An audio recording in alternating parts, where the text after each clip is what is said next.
friend's sister, 20 Seth, was openly flirting with my husband in front of me. I told her off publicly, and now they want a public apology from me. What action should I take so that I don't ruin my friendship? I, 31F, and Lisa, 33F, are super tight pals from our college days. We even room together, and she's like family to me.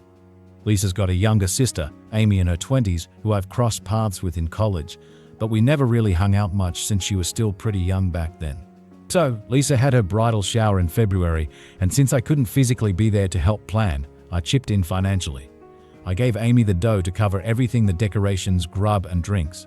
I even splurged on a night at a hotel for all 7 of the girls. Why? Well, I missed out on her bachelorette bash the week before, so I felt like I had to make up for it. Plus, I covered the cost of the limo Amy wanted for the party.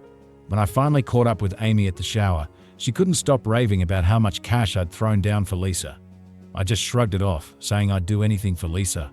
But then Amy started hinting that my job must be raking in loads of dough for me to be spending like that. Truth is, I'm a fresh out of residency surgeon, so yeah, I got a bit of a pay bump, but nothing crazy. Luckily, my hubby's supporting me while I do my fellowship. He's a doc too, way further along in his career. And let me tell you, for our wedding, he went above and beyond and paid off my student loans. He's seriously the best, and I'm totally head over heels for him. The wedding went down in March, and of course my hubby and I showed up to celebrate. After the vows, we all headed to Lisa's folks' house for a dinner shindig with family and close buds. But here's where things got a bit weird. Amy, Lisa's sis, was all over my man like a clingy koala from the get-go. Even during the ceremony, she was all up in his business, chatting him up about his job and the IQ, how brainy he is, and even throwing in some compliments about his looks, saying he's a dead ringer for a young Elaine Delon, blah blah. My hubby was shooting me these desperate looks, begging for rescue, so I made my move and went over to him. But the Amy saga didn't end there.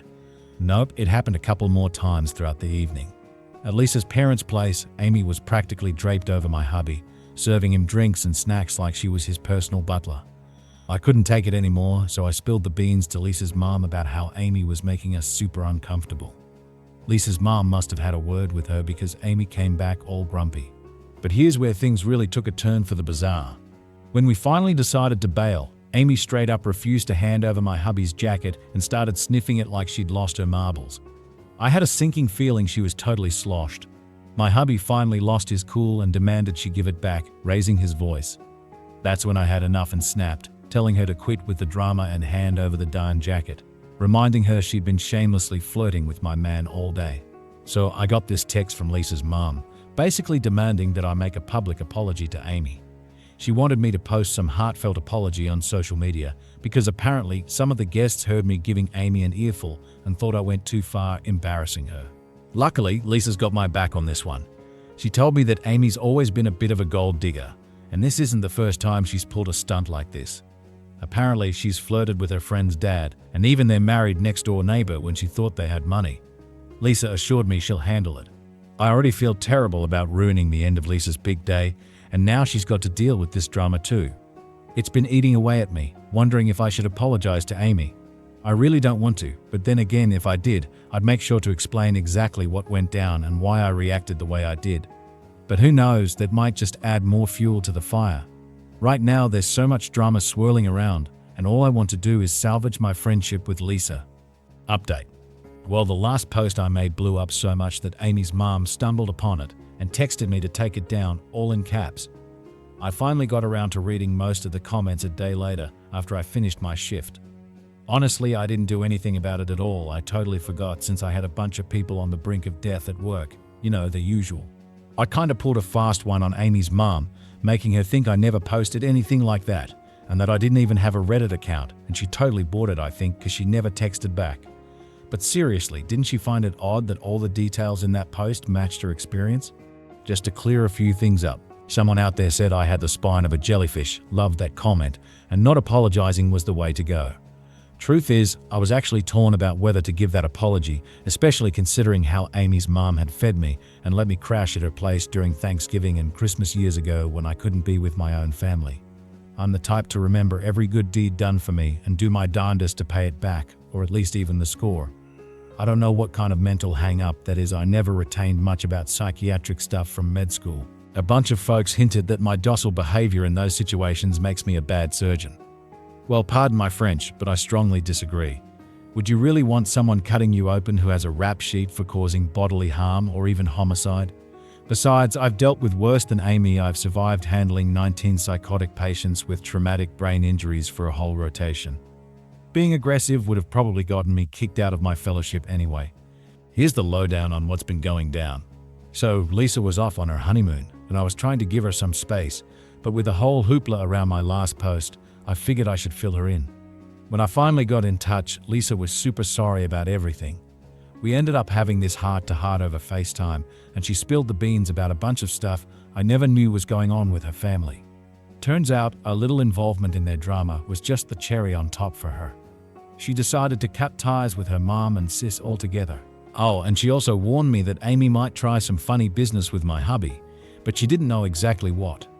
Plus, she's rallying the extended family to her cause against Amy.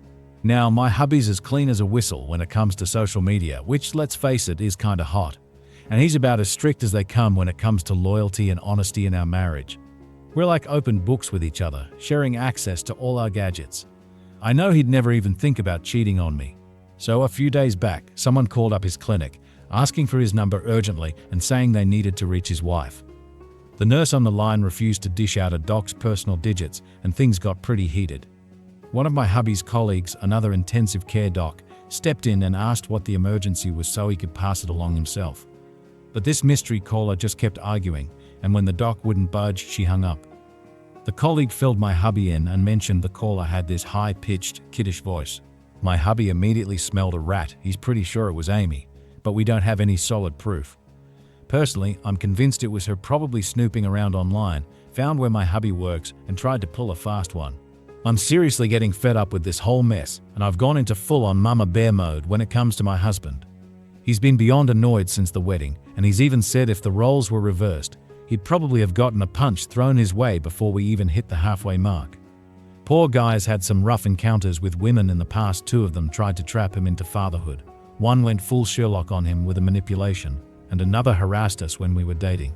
Normally, he's the chilliest dude around, but ever since the wedding, he hasn't cracked a smile or cracked a joke with me like he usually does. Anyway, we've brought in my uncle who happens to be a lawyer, and we've beefed up security at my husband's workplace and around our home. So big thanks for all the support, guys. Oh, and Kelly, if you're reading this, you seriously need to rein in your younger daughter before things spiral out of control. And as for you, well, let's just say you've got some serious reflecting to do about how you treat your older daughter.